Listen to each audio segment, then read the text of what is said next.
ہلکی سی چیخ اس کے منہ سے نکلی۔ اس نے دوسری کوشش ہاتھوں اور گھٹنوں کے بل کی۔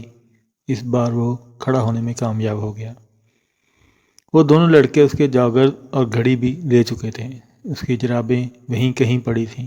وہ اندھیرے میں انہیں ٹٹول کر پہن سکتا تھا، مگر بازوؤں اور ہاتھوں کو استعمال کرنے میں مشکل پیش آ رہی تھی، اور وہ اس وقت یہ کام کرنے کے قابل بھی نہیں تھا، نہ جسمانی اور نہ ذہنی طور پر۔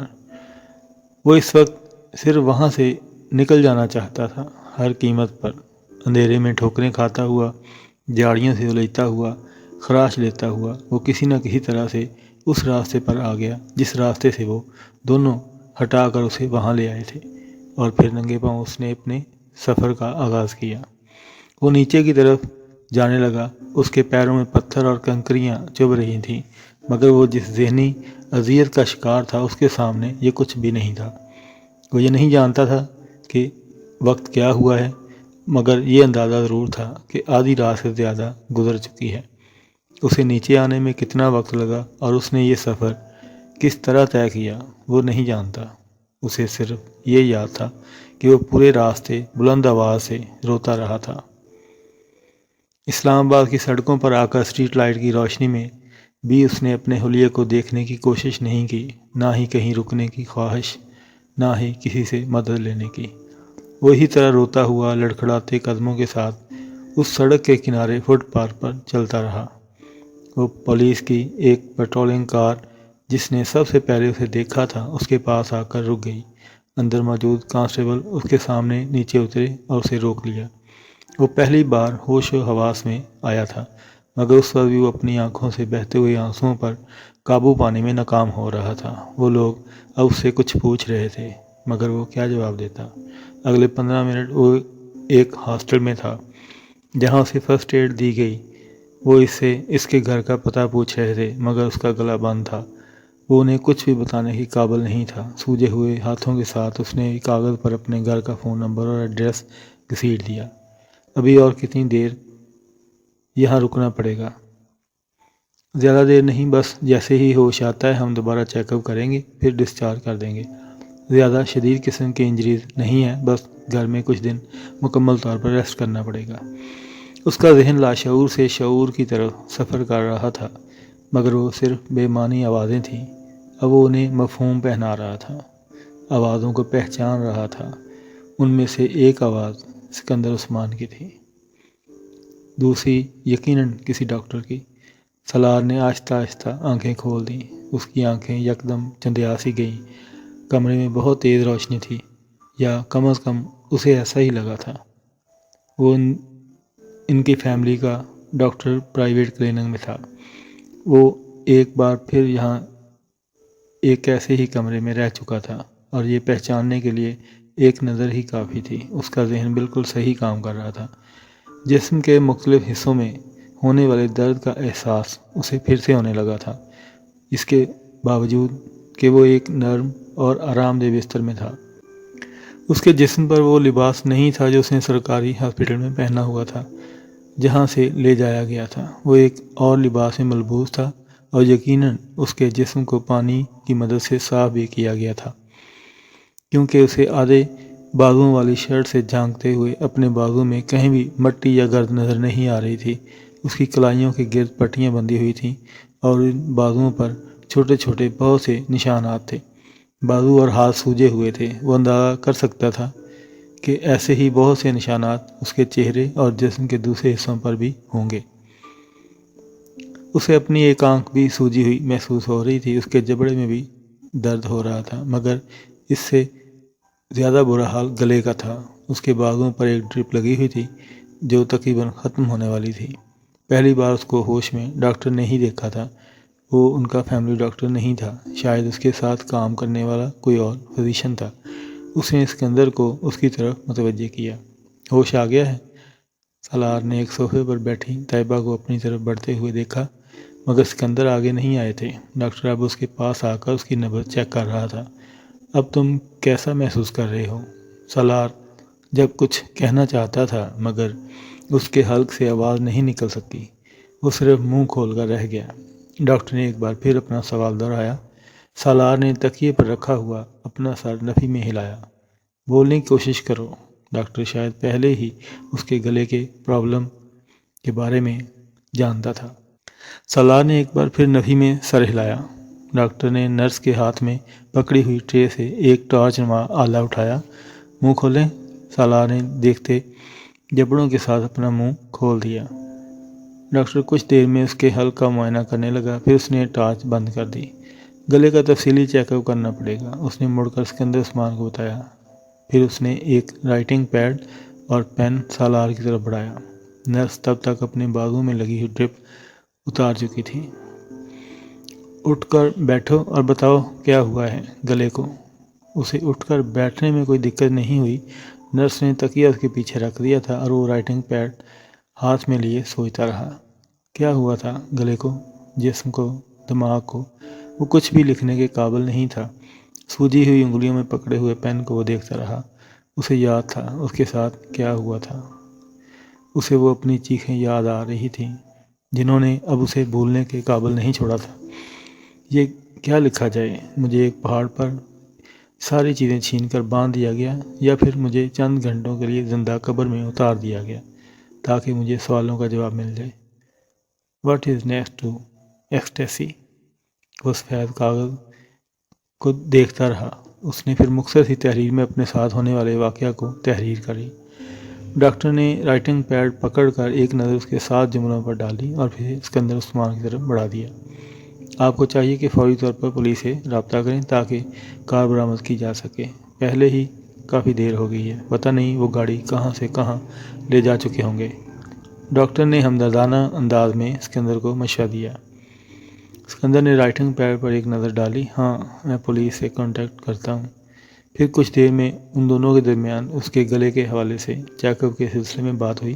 پھر ڈاکٹر نے نرس کے ہمراہ باہر آ کر نکلتے ہی سکندر عثمان کے ہاتھ میں پکڑا ہوا رائٹنگ پیڈ سالار کے سینے پر دے مارا۔ یہ جھوٹ کا پرندہ اپنے پاس رکھو۔ تم کیا سمجھتے ہو اب میں تمہاری کسی بات پر اعتبار کروں گا؟ نہیں، کبھی نہیں۔ سکندر بے حد مشتعل تھے۔ یہ بھی تمہارا کوئی نیا ایڈونچر ہوگا، یا پھر خودکشی کی کوئی نئی کوشش؟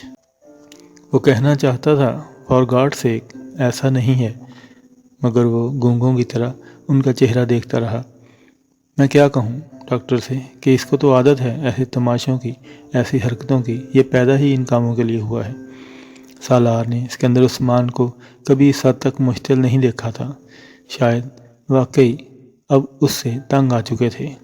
طیبہ خاموشی سے پاس کھڑی تھی۔ ہر سال ایک نیا تماشا، ایک نئی مصیبت۔ آخر تمہیں پیدا کر کے کیا گناہ کر بیٹھے ہیں ہم؟ سکندر عثمان کو یقین تھا کہ یہ بھی اس کا کوئی نیا ایڈونچر ہوگا۔ جو لڑکا 4 بار خود کو مارنے کی کوشش کر سکتا تھا، اس کے ساتھ ہاتھ پاؤں زخم ڈکیتی قرار نہیں دیا جا سکتا۔ یہ سب اس صورت کا واقعہ نہیں ہے، یہ کوئی گواہ بھی نہیں ہے۔ سالار کو شیر آیا والی کہانی یاد آئی۔ بعض کہانیاں واقعی سچی ہوتی ہیں۔ وہ بار بار جھوٹ بول کر اب اپنا اعتبار گنوا چکا تھا۔ شاید وہ سب کچھ بھی گنوا چکا تھا، اپنی عزت، خود اعتمادی، غرور، فخر، ہر وہ چیز۔ وہ کسی پاتال میں پہنچ گیا تھا۔ کوئی نیا ڈرامہ کیے بڑے دن گزر گئے تھے تمہیں، تو تم نے سوچا کہ ماں باپ کو محروم کیوں رکھوں، انہیں خوار اور ذلیل کیے بڑا عرصہ ہو گیا ہے، اب نئی تکلیف دینی چاہیے۔ ہو سکتا ہے نا سکندر یہ ٹھیک کہہ رہا ہو۔ آپ پولیس کو گاڑی کے بارے میں اطلاع دے دیں۔ اب طیبہ رائٹنگ پیڈ پر لکھی تحریر پڑھنے کے بعد سکندر سے کہہ رہی تھی، یہ ٹھیک کہہ رہا ہے، کبھی آج تک ٹھیک کہا ہے اس نے مجھے؟ سب بکواس ہے، ایک ایک لفظ۔ مجھے کسی پر یقین نہیں ہے۔ تمہارا یہ بیٹا کسی دن مجھے کسی حرکت کی وجہ سے پھانسی پر چڑھا دے گا، اور تم کہہ رہی ہو کہ پولیس کو اطلاع دوں، اپنا مذاق بناؤں؟ کار کے ساتھ جو کچھ اور کچھ نہیں ہوا، اس نے بیچ دی ہوگی یا کسی کو کہیں پھینک کر آ گیا ہوگا۔ وہ اب اسے واقعی گالیاں دے رہے تھے۔ اس نے کبھی انہیں گالیاں دیتے ہوئے نہیں سنا تھا۔ وہ صرف ڈانٹا کرتے تھے، اور ان کی ڈانٹ میں بھی وہ مشتمل ہو جایا کرتا تھا۔ چاروں بھائیوں کا وہ واحد تھا جو ماں باپ کی ڈانٹ سننے کا روادار نہیں تھا، اور اس سے بات کرتے ہوئے سکندر بھی بہت محتاط ہوا کرتے تھے، کیونکہ وہ اس کی کسی بات پر بھی مشتعل ہو جایا کرتا تھا۔ مگر آج پہلی بار سالار کو ان کی گالیوں پر بھی غصہ نہیں آ رہا تھا۔ وہ اندازہ کر سکتا تھا کہ اس نے کس حد تک زج کیا ہے۔ وہ پہلی بار اس بیڈ پر بیٹھے اپنے ماں باپ کی حالت کو سمجھنے کی کوشش کر رہا تھا۔ کیا چیز تھی جو انہوں نے نہیں دی مجھے؟ اس کے منہ سے نکلنے ہوئے پہلے وہ فرمائش پوری کر دینے کے عادی تھے، اور وہ اس کے بدلے میں انہیں کیا دیتا رہا، کیا دے رہا تھا؟ ذہنی اذیت، پریشانی، تکلیف۔ اس کے علاوہ اس کے بہن بھائیوں میں سے کسی نے ان کے لیے کوئی پریشانی کھڑی نہیں کی تھی۔ صرف ایک وہ تھا جو کسی دن تمہاری وجہ سے ہم دونوں خودکشی کرنے پر مجبور ہو جائیں گے، تمہیں تبھی سکون ملے گا، صرف تب ہی چین آئے گا تمہیں۔ پچھلی رات اس پہاڑ پر اس طرح بندھے ہوئے اسے پہلی بار ان کی یاد آئی تھی۔ پہلی بار اسے پتہ چلا کہ اسے ان کی کتنی ضرورت تھی۔ وہ ان کے بغیر کیا کرے گا؟ اس کے لیے ان کے علاوہ اور کون پریشان ہوگا؟ اسے اسکندر کے لفظوں میں زندگی میں پہلی بار کوئی بے عزتی محسوس نہیں ہو رہی تھی۔ وہ ہمیشہ سے اسکندر کے زیادہ قریب رہا تھا، اور اس کے سب سے زیادہ جھگڑے بھی انہی کے ساتھ ہوتے رہتے تھے۔ میرا دل چاہ رہا ہے کہ میں دوبارہ کبھی تمہاری شکل نہ دیکھوں، تمہیں دوبارہ وہیں پھنکوا دوں جس جگہ سے بارے میں تم جھوٹ بول رہے ہو۔ اب بس کرو اسکندر، طیبہ نے انہیں ٹوکا۔ میں بس کروں؟ یہ کیوں بس نہیں کرتا؟ کبھی تو ترس کھا لے یہ ہم لوگوں پہ، اپنی حرکتیں چھوڑ دیں۔ کیا اس پر یہ فرض ہے کہ اسے اسی لیے زمین پر اتارا گیا تھا کہ یہ ہماری زندگی عذاب بنا دے؟ اسکندر طیبہ کی بات پر مشتعل ہو گئے تھے۔ ابھی وہ پولیس کو بیان دینے کے لیے لے جانے والے تھے کہ جہاں سے انہوں نے اس سڑک سے پکڑا تھا یہ بکواس پیش کریں گے ان کے سامنے کہ اس بیچارے کو کسی نے لوٹ لیا۔ اچھا تو یہ ہوتا ہے، اس بار واقعی اسے لوٹتا ہوا وہ اس پہاڑ کے نیچے پھینک دیتا تو میری جان بھی چھوٹ جاتی۔ سالار بے حد سے سکنے لگا۔ اسکندر اور طیبہ بھنچا گئے تھے۔ وہ اپنے دونوں ہاتھ جوڑے ہوئے رو رہا تھا۔ وہ زندگی میں پہلی بار اسے روتا ہوا دیکھ رہے تھے، اور وہ بھی ہاتھ جوڑے ہوئے۔ وہ کیا کر رہا تھا؟ کیا چاہ رہا تھا؟ کیا بتا رہا تھا؟ اسکندر عثمان بالکل ساکت تھے۔ طیبہ اس کے قریب بیڈ پر بیٹھ گئی۔ انہوں نے سالار کو اپنے ساتھ لگاتے ہوئے تھپکی دینے کی کوشش کی۔ وہ بچوں کی طرح ان سے لپٹ گیا۔ اس کی پائنتی کی طرف کھڑے اسکندر عثمان کو اچانک احساس ہوا کہ شاید اس بار وہ جھوٹ نہیں بول رہا، شاید اس کے ساتھ واقعی کوئی حادثہ ہوا ہے۔ وہ طیبہ کے ساتھ لپٹا ہوا ننھے بچوں کی طرح ہچکیوں سے رو رہا تھا۔ طیبہ اسے چپ کراتے کراتے خود بھی رونے لگی۔ وہ چھوٹی چھوٹی باتوں پر، کیا بڑی بڑی باتوں پر وہ رونے کا عادی نہیں تھا۔ پھر آج کیا ہوا؟ اس کے آنسو نہیں رک رہے۔ اس سے دور کھڑے عثمان کے دل میں کچھ ہونے لگا۔ اگر یہ ساری رات واقعی وہاں بندہ رہا تھا تو وہ ساری رات اس کے انتظار میں جاگتے رہے تھے اور بگڑتے رہے تھے۔ ان کا خیال تھا کہ وہ گاڑی لے کر پھر کہیں لاہور یا کہیں آوارہ گردی کرنے کے لیے چلا گیا ہوگا۔ انہیں تشویش ہو رہی تھی، مگر وہ سالار کی حرکتوں سے واقف تھے، اس لیے تشویش سے زیادہ غصہ تھا۔ اور 2:30 بجے کے قریب وہ سونے کے لیے چلے گئے جب انہیں فون پر پولیس کی اطلاع ملی۔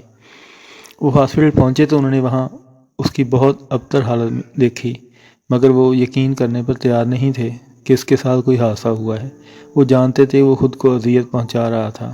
وہ شخص اپنی کلائی کاٹ لے، ون وے کو توڑتے ہوئے ٹریفک کی بھیڑ میں اپنی بائک دے مارے، سلیپنگ پل لے لے، اپنے آپ کو باندھ کر پانی میں الٹا لٹکا دے، اس کے لیے ایک بار پھر یہ حرکت کرنا کوئی مشکل نہیں تھا۔ اس کے جسم کیڑوں کے کاٹنے کے نشانات کی وجہ سے جگہ جگہ سے بھرا ہوا تھا، بعض جگہوں پر تو نیلاہٹ تھی۔ اس کے پیر بھی بری طرح زخمی تھے، ہاتھ کی کلائیوں، گردن اور پشت کا بھی یہی حال تھا۔ اس کے جبڑوں پر بھی خراشیں پڑی ہوئی تھیں۔ اس کے باوجود اسکندر عثمان کو یقین تھا کہ یہ سب کچھ اس کی اپنی ہی کارستانی ہوگی۔ شاید اس وقت وہ بولنے کے قابل بھی ہوتا تو وضاحتیں پیش کرتا تو وہ کبھی بھی اس کا یقین نہ کرتے، مگر اس طرح ہچکچوں سے روتے ہوئے دیکھ کر انہیں یقین آنے لگا کہ شاید وہ سچ کہہ رہا تھا۔ وہ کمرے سے باہر نکل گئے اور انہوں نے موبائل پر پولیس سے رابطہ کیا۔ 1 گھنٹے کے بعد انہیں پتہ چلا کہ سرخ رنگ کی ایک اسپورٹ کار پہلے ہی پکڑی جا چکی ہے، اور اس کے ساتھ 2 لڑکے بھی۔ پولیس نے انہیں ایک معمول کی چیکنگ کے دوران لائسنسنگ اور گاڑی کے کاغذات نہ ہونے پر گھبرا جانے پر پکڑ لیا تھا۔ انہوں نے ابھی تک یہ نہیں بتایا کہ انہوں نے یہ گاڑی کہاں سے چھینی تھی۔ وہ صرف یہی کہتے رہے کہ وہ گاڑی انہیں کہیں سے ملی تھی، اور وہ صرف شوق اور تجسس سے مجبور ہو کر چلانے لگے۔ کیونکہ پولیس کے پاس ابھی تک اس گاڑی کی FIR درج نہیں کرائی گئی تھی، اس لیے ان کے بیان کی تصدیق مشکل ہوتی۔ مگر اسکندر عثمان کی FIR کے کچھ دیر بعد ہی انہیں کار کے بارے میں پتہ چل گیا تھا۔ اب وہ صحیح معنوں میں سالار کے بارے میں تشویش کا شکار ہو رہے تھے۔ سکندر اور طیبہ سالار کو اس رات واپس نہیں لے کر آئے۔